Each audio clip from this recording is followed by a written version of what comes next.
Sarah, welcome to the Healthpath podcast. It's really nice to be able to spend some time together and connect.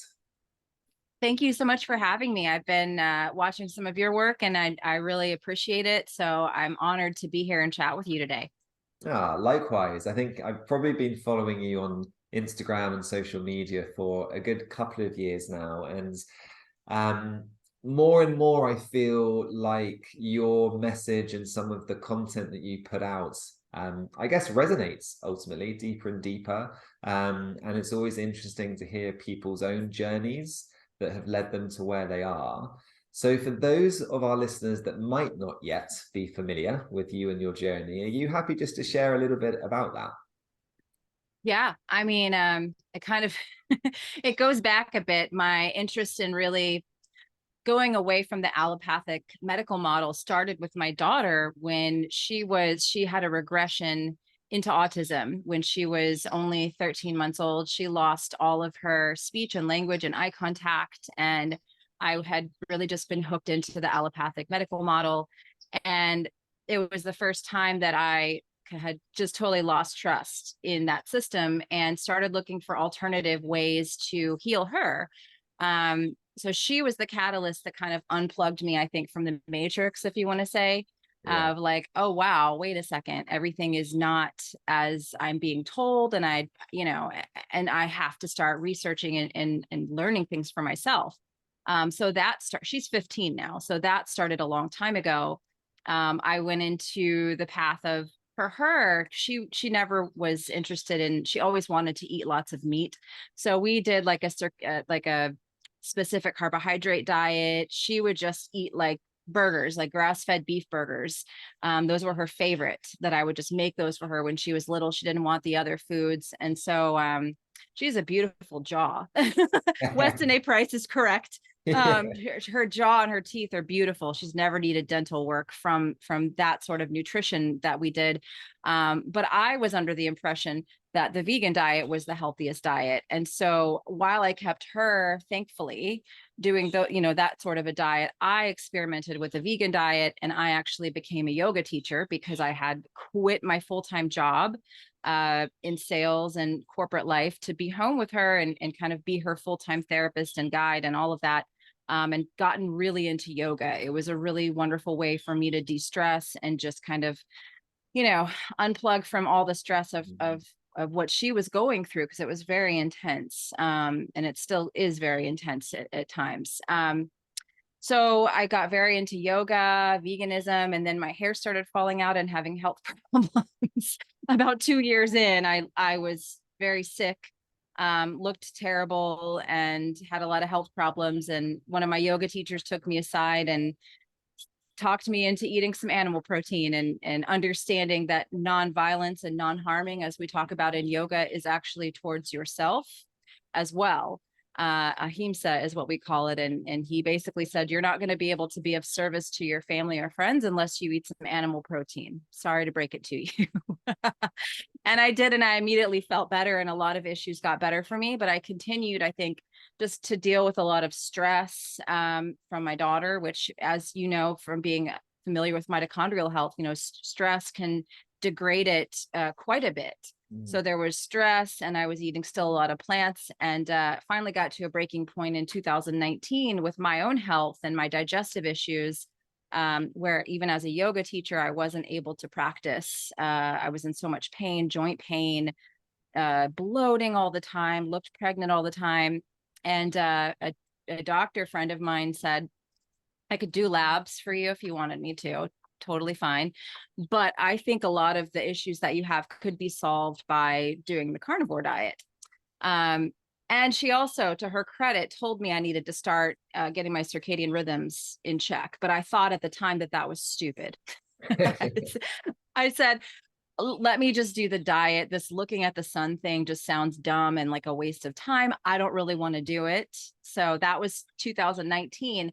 I started the carnivore diet, and I started an Instagram page called Carnivore Yogi as a joke.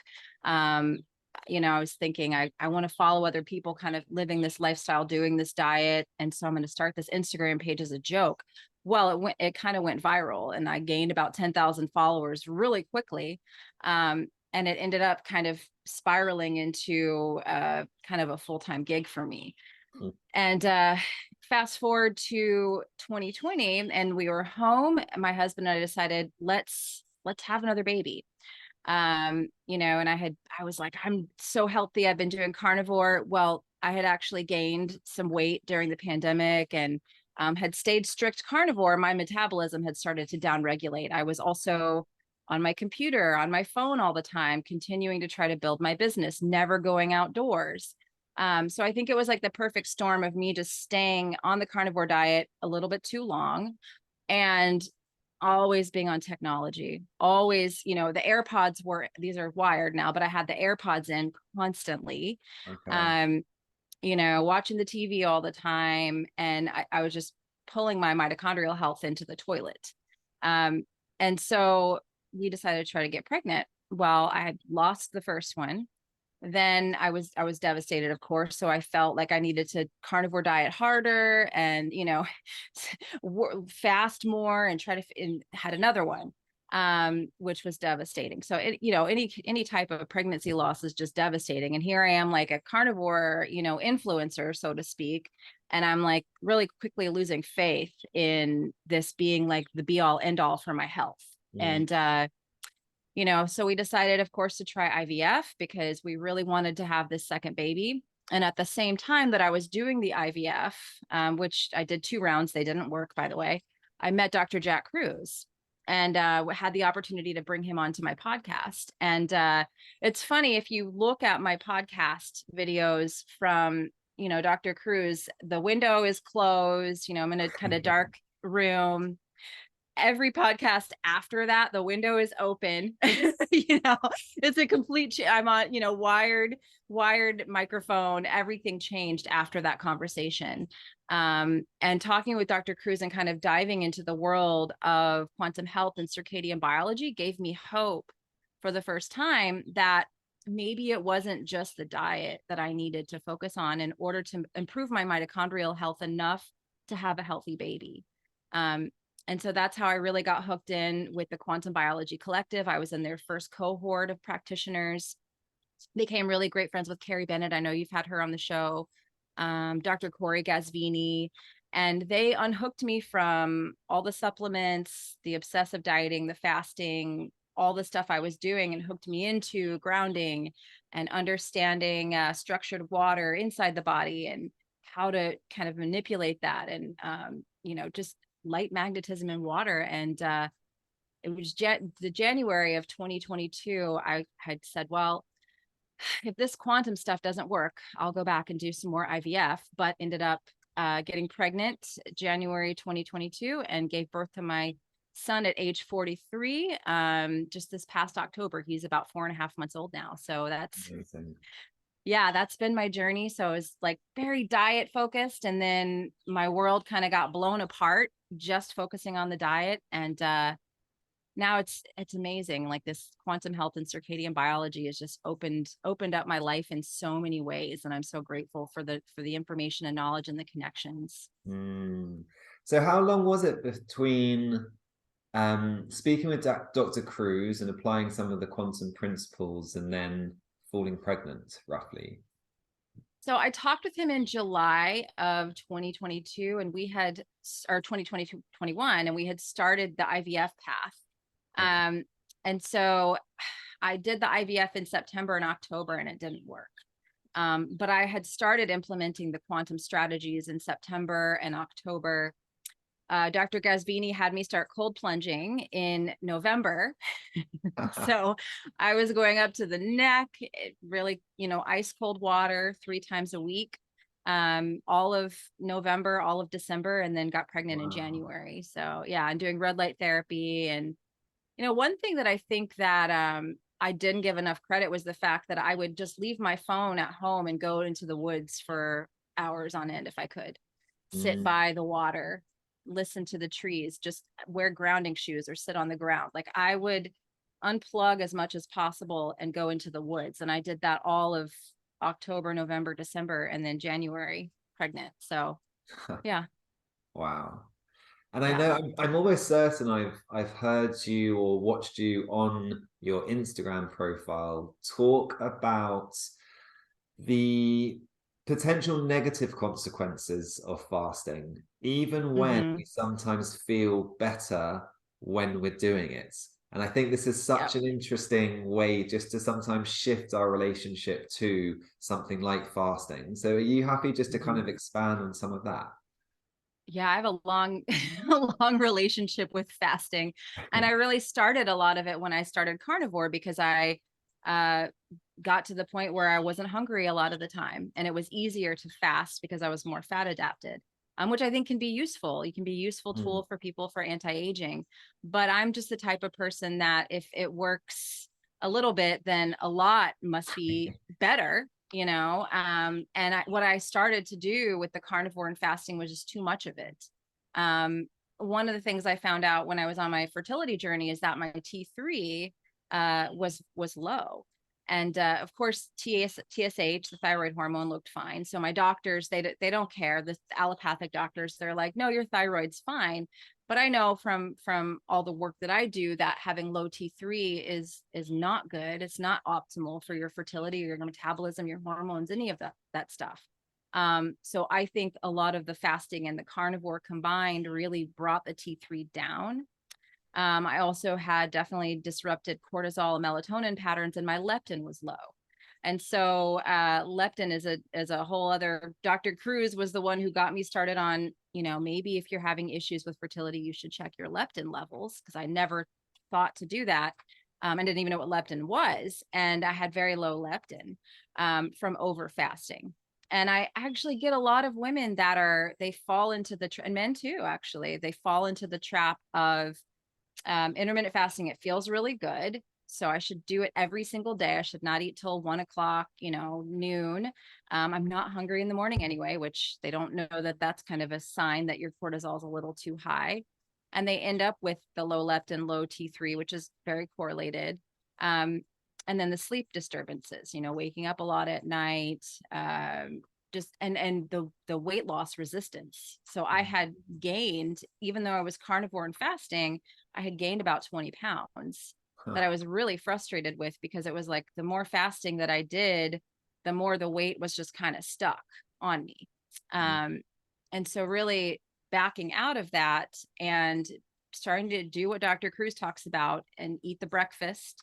And if I feel like fasting, then I'm going to skip the dinner. I'm never going to skip breakfast. That's a circadian signal my body needs for leptin and all the hormones. Very important. Um, and I ended up, in the process of going on this fertility journey, I also lost 30 pounds at the same time. And I wasn't trying to lose 30 pounds. I was happy that I did. But I did end up losing 30 pounds because I was addressing leptin, and I stopped all of the crazy fasting. And like I said, if I wanted to fast, I would skip dinner. If I was just not hungry for dinner, I wouldn't force it, and I wouldn't eat it. But I think a lot of people, um, they overdo the fasting, and then they end up just affecting these kind of master hormones like leptin, cortisol, and melatonin. And then they have downstream hormonal issues to go along with that. Yeah. So I'm curious, if you don't mind me asking, what would, when you were sort of in the depths of carnivore and fasting, what would like a typical day look like dietary wise? Yeah. I would just wake up and I would have maybe like a decaf. I quit coffee when I decided to start getting pregnant. So I might have a Okay. decaf coffee, or with, just black decaf coffee, which is not, now that I know what I know about hydration, that's a really bad idea. uh, but I would do a decaf black coffee, drink that until like noon or so, and then maybe have uh, ground beef with butter on top of it, or bacon and eggs, just some sort of like a zero carb meal. And then I usually would not be hungry again until dinner time and have something similar, maybe like a ribeye steak with butter on top. It was a lot of muscle meats, butter, not really a ton of DHA rich foods, which now I know are super important. I do those 4 to 5 days a week. Um, but a lot of muscle meats, and yeah, that was that was the basic routine there. Okay. It's always interesting so people can consider, maybe we've got some listeners who are carnivore at the moment, to kind of see where they're at compared to where you were. But what you touched on earlier around people feeling good when they're fasting and maybe having a caffeinated coffee and essentially Oh just, yeah. I think we can get very addicted to being in a state of stress. So Yes. we do that as a way to get our cortisol levels a little bit higher and to maybe get adrenaline Mhm. levels a little bit higher, because it's Mhm. not only does it generally feel quite good, but also I think because of the way we live our lives in the modern world, it's what's familiar. And I'm really interested in Yes. this concept that actually physiologically, psychologically, we kind of lean towards the familiar and we forget what Mhm. we should feel like. So I think Agreed. there's a huge lesson in there for all of us in regards to the first couple of hours of our day really do kind of set us up for the rest of the day.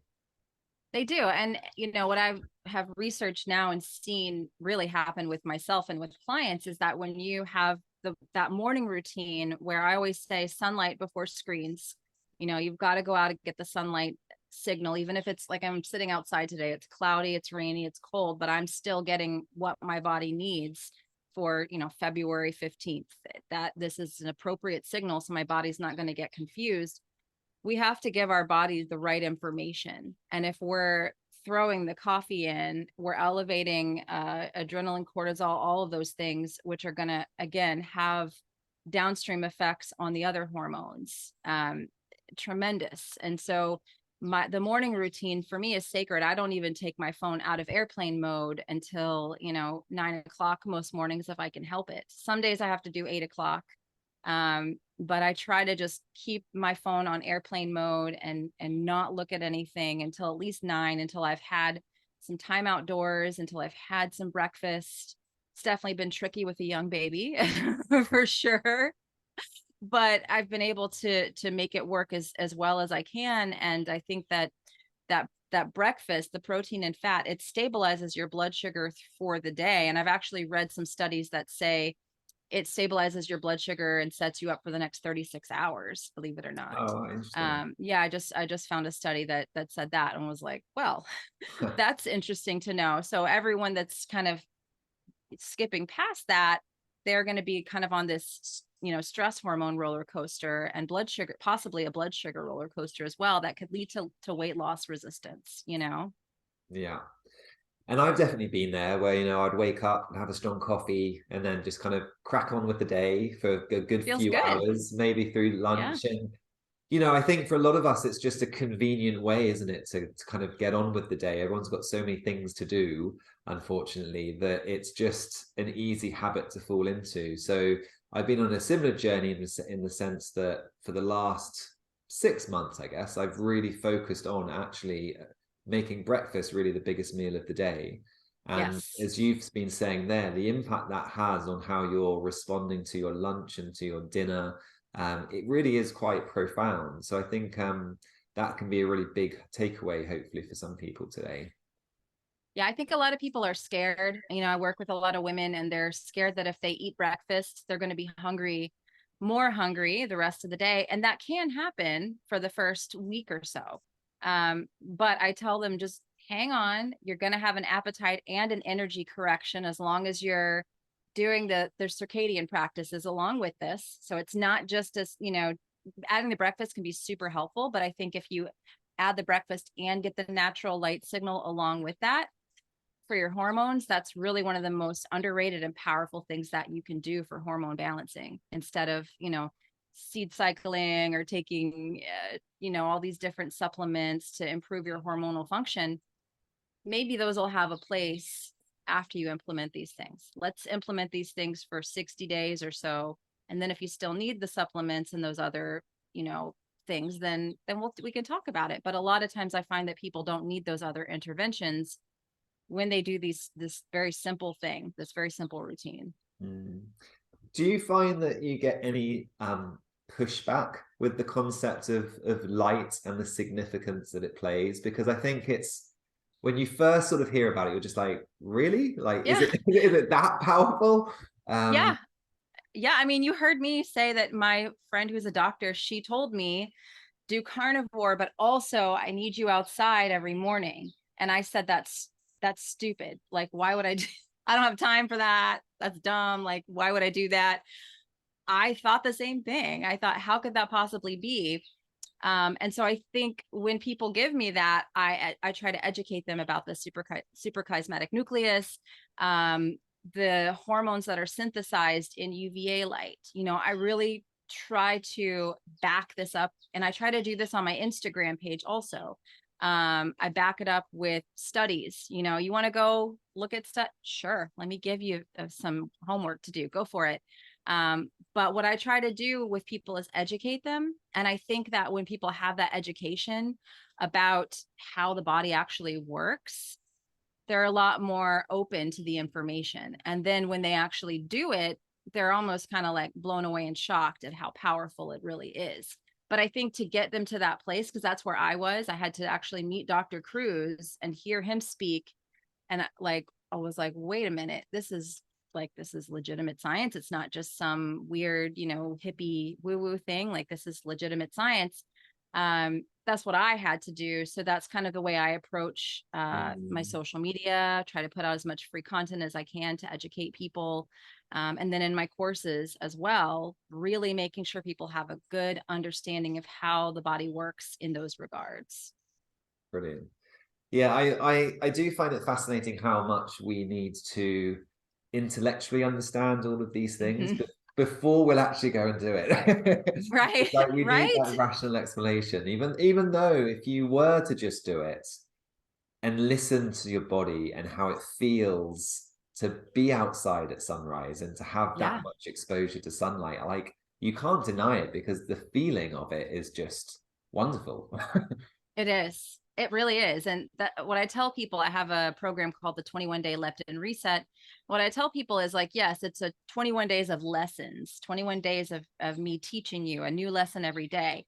But this is meant to be carried on forever, you know, if you can.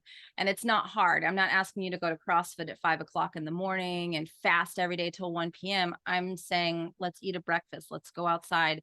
And what I find with people most of the time, when they finish that program, they're like, I wouldn't stop this routine if you paid me. Like, this feels so good. Everything you've taught me, this is what my body has needed the whole time. And I really wouldn't stop these practices, even if you gave me money to do it. So Mm. I think that's the power of really getting people in the habit of doing these things, is their body already knows that they need it. It's just intellectually, we think that's too simple, Yeah. right? Yeah. And I guess, we're going to have some listeners who may have never heard of this hormone leptin before. So are you happy just to do a little bit of an intro into what it does and its importance, I guess, in the body? Yeah, it's a master signaling hormone. So it's, like I said, cortisol, melatonin, leptin, those are all master hormones because they really affect the downstream hormones, your progesterone, testosterone, estrogen, all of those are really signaled and affected. And even insulin is signaled by leptin. And leptin is really it's supposed to dock to the hypothalamus when we sleep. So if you have circadian disruption, that process is typically not happening. But leptin is supposed to talk to your hypothalamus and say, hey, we have this much stored energy on the body, be it body fat or glucose stored.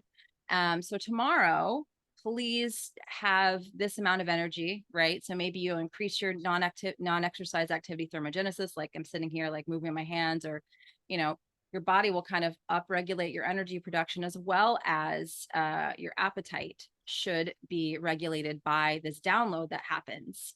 But because a lot of people have, a bunch of stuff, they have circadian disruption, they're not sleeping at that time when leptin is supposed to be talking to your brain. Maybe they have some hypothalamic inflammation going on also, which kind of goes into a negative feedback loop. And maybe they're eating too close to bed, because insulin and leptin will compete for that docking. And so there's a lot of little simple things that people can do to start getting that leptin and hypothalamic interaction happening again. Circadian rhythms is key, and proper meal timing is key.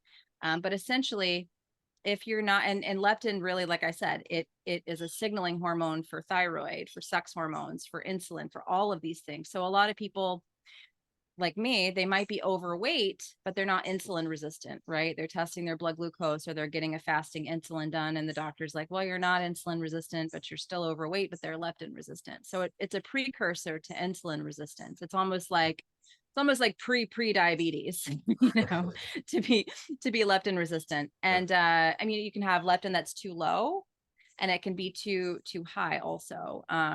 And I've been having more, like I mentioned earlier, more and more people that are doing the carnivore, keto, and fasting for too long that have some excess body fat have ended up in a low leptin situation.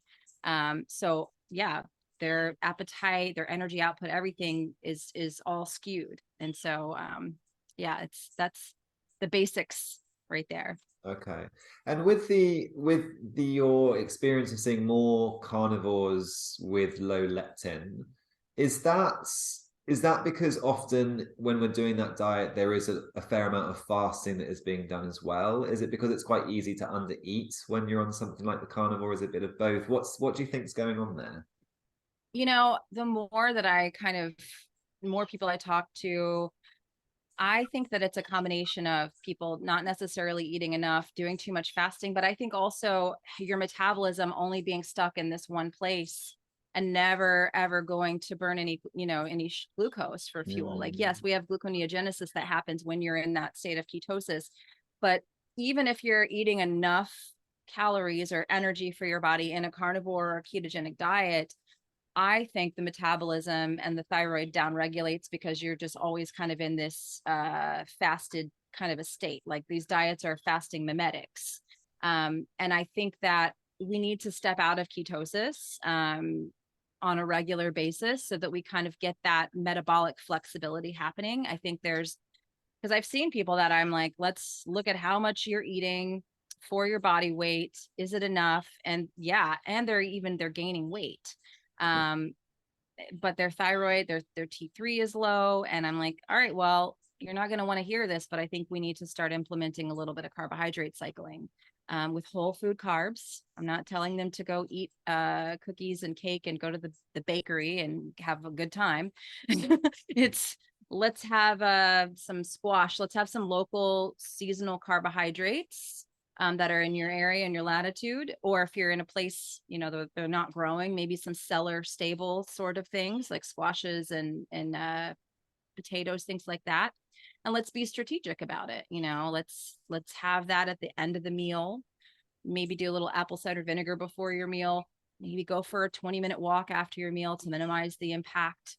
But we have to start kind of flexing that metabolic muscle. And that's not a conversation a lot of carnivore or keto people like to have because they want to be so married to the diet dogma, to the ideology, that if it's good a little bit, it must be good all the time.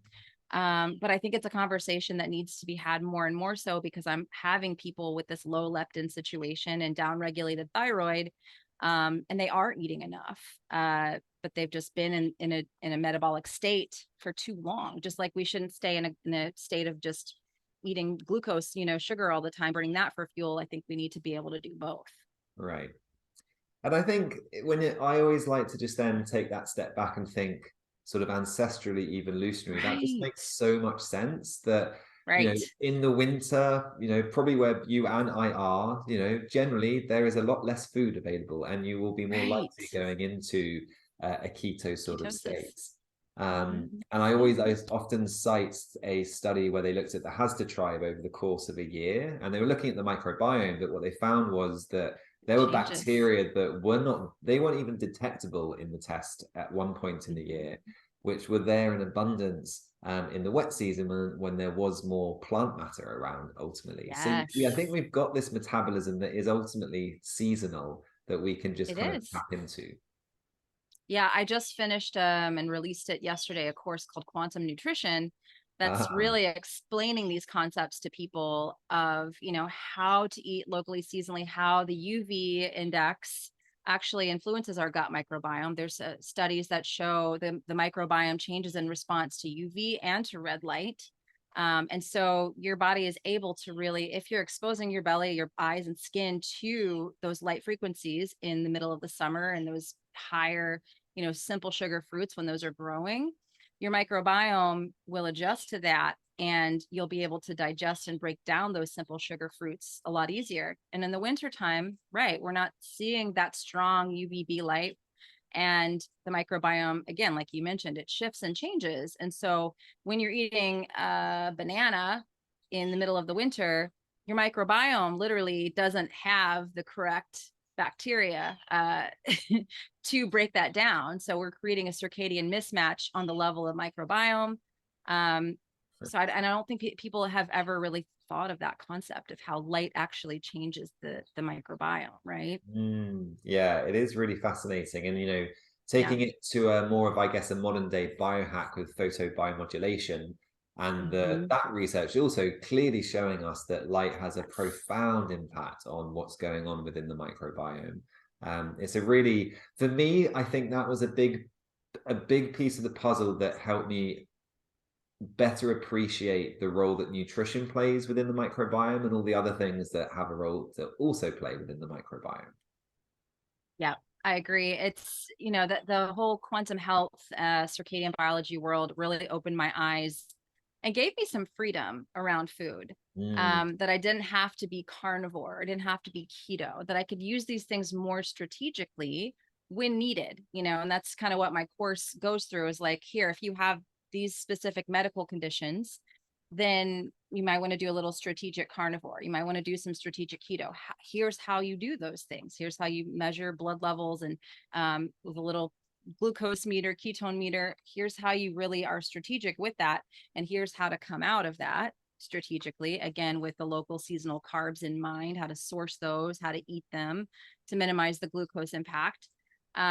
I think that's where we need to be with nutrition rather than I'm a repeat pro metabolic, which is completely inappropriate for somebody in the winter, completely.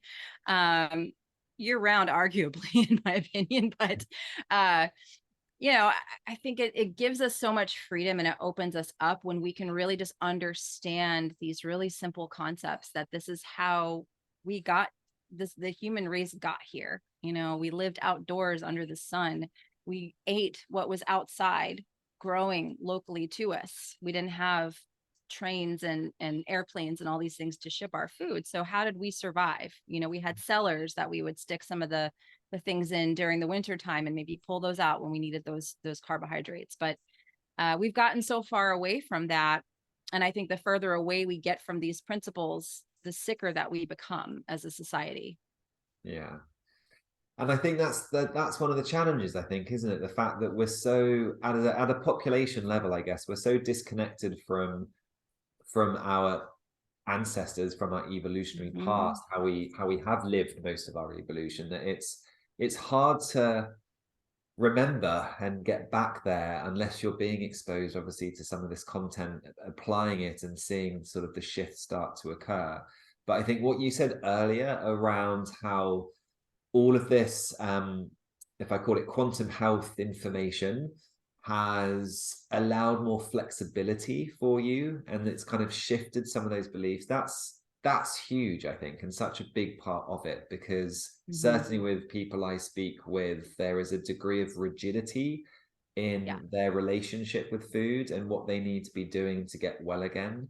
And as you say, some of these concepts really allow us to sort of loosen the reins on those beliefs and what our understanding of the role that food plays within the healing process. Definitely. And just understanding, like, as you continue to work on your mitochondrial health, right? You've got the strong circadian rhythms, you're connecting to the earth, you're outdoors, you're allowing that water inside of your body, which we're 99% water molecule. We're allowing that water to be structured by nature sounds, healing vibrations. The more that we're doing those things, if you do want to go to a party and have a little cake, have some of the food that they're serving there, the electron transport chain is going to be efficient so that it can process that energy, so that you don't end up with a bunch of ROS. You don't end up the next day with a ton of inflammation and feeling terrible. Because you did go off a little bit and have a little indulgence, right? We don't want to have the indulgence every day. But once we really improve the mitochondrial function and the redox potential within the body, there's a little more room there, so that it's not the end of the world if you decide to have a slice of cake on your birthday, right? Right. Amazing. So to think of a little summary so far, Sarah, we've kind of spoken around obviously your journey ultimately, and that helped us introduce the importance of breakfast. And it's introduced the importance of just circadian rhythms, which we can probably expand on a little bit more as well. We discussed maybe some of the more negative consequences of doing, let's call it inappropriate fasting rather than just fasting. We've touched on sort of the role that mitochondria play, and you've talked about redox and mitochondria, and it might be worth us just kind of touching in on that for some of our listeners. So what would be your, quick introduction and summary of this idea of redox and how important it is for us? I try to keep it as simple as possible. My friend Carrie Bennett can do a really great job of making it a beautiful scientific explanation. But essentially, it's kind of the way that we are processing energy within the body, and those electrons, which is how our body gets energy. We get electrons from light, magnetism from touching the earth, and also from food.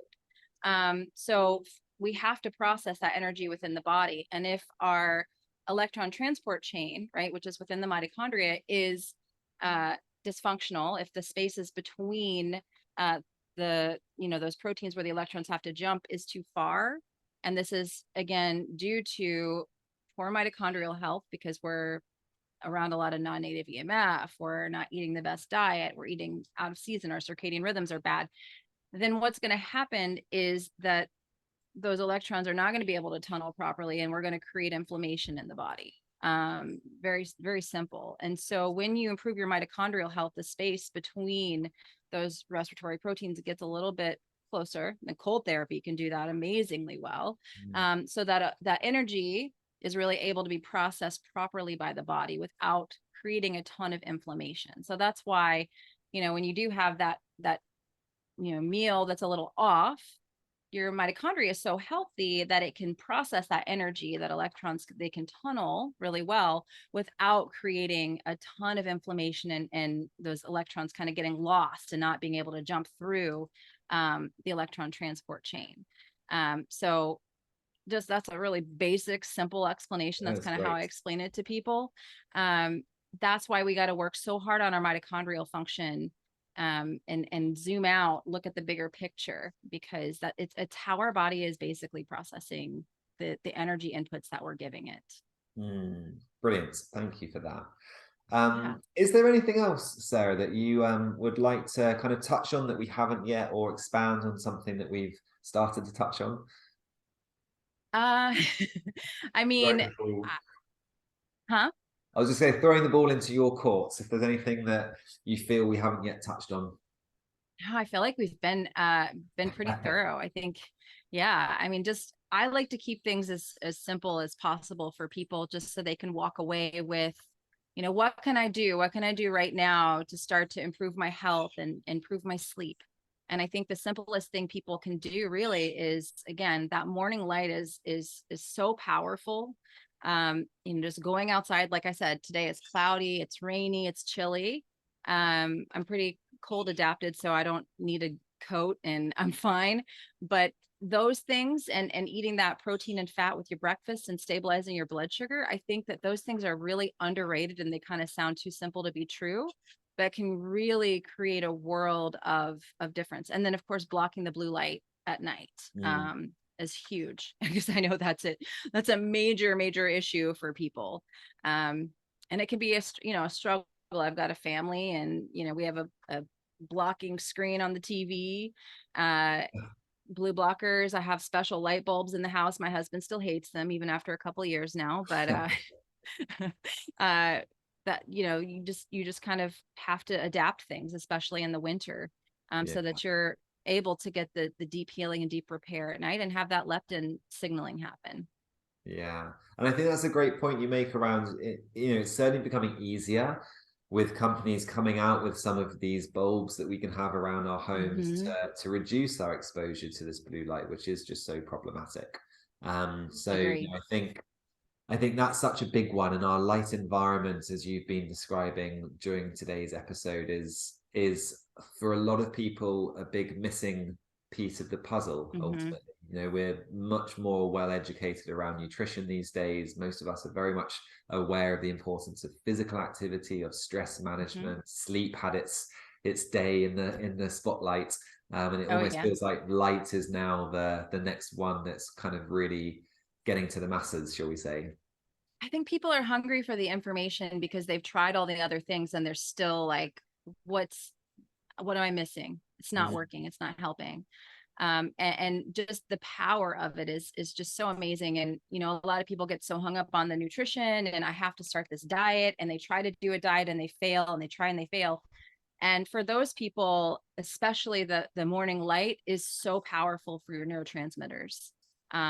You know, I'm somebody that I have not had a sip of alcohol in 6 years. I took a 1-year hiatus from not drinking. And before that, I had 4 years. So I really have about 10 years of sobriety combined. Don't recommend taking a break. If you've realized it's a problem for you, just keep going. So I have a very addictive personality, have definitely struggled with alcohol addiction. I, for the longest time, thought that food was the same way for me, that I could never indulge, I could never enjoy any sort of a sweet treat or dessert, because I would have a little bit and it would be like the same reaction that my body had to alcohol. When I started supporting my neurotransmitters with morning light on a very consistent basis, that changed for me. And I was shocked the first time that I was like, I'm gonna have this little treat here. I'm gonna enjoy it. You know, it's maybe something I will do like once a month. And with the next day, I didn't want to have it again. And it wasn't in my brain. I wasn't obsessed with it. And I realized that, you know, when you're in morning light, serotonin, dopamine, all of these neurotransmitters naturally are being synthesized, and your brain is getting what it needs from that morning light. And it's so supportive to you. Now, am I going to go and try to have a glass of wine? No, I'm not going to do that. I kind of know I don't want to poke that bear, but I with the, you know, food addiction side, and there are some people who just need to leave those things alone. I will acknowledge that. I've worked with them. I know them, and they just are better off to just not. But for me, I've had a different experience, that my brain is really getting what it needs from all the sunlight, red light, all of those things. And I can have the occasional indulgence, and I don't create an obsession over those things. And so I think that, you know, for someone struggling to stick to a diet or a specific way of eating, work on your light hygiene first. Because I think it's going to help shift a lot of things for you mentally as well as physically, with the cortisol, melatonin patterns, as well as leptin, so that when you do approach a dietary strategy, the adherence is going to be a lot more simple for people, because they have the support that they need with their brain, if that makes sense. Yeah, amazing. Sarah, thank you so much for sharing all of this information. It's great to just hear someone else through their experience, their understanding, their journey, because I think we all are going to resonate with someone slightly different as well. So the more we can get this information out from different people as well, I think it just makes it even more powerful to hear how it's impacted, for example, your journey. It's just such a profound story. So thank you for sharing. Thank you for coming on and sharing your knowledge and wisdom. If people would like to learn more about you, the courses that you do, or potentially working with you, where's the best place for people to find you? Yeah, you can go to my Instagram. It's at Sarah with an H, Kleiner Wellness. Or you can go to my website, www.sarahkleinerwellness.com, and that'll kind of direct you to everything else, my courses and all of that. Okay, so, yeah. I'll put those into the show notes so people can access them easily as well. Sarah, thank you so much. Yeah, thank you for having me. It's been wonderful to chat.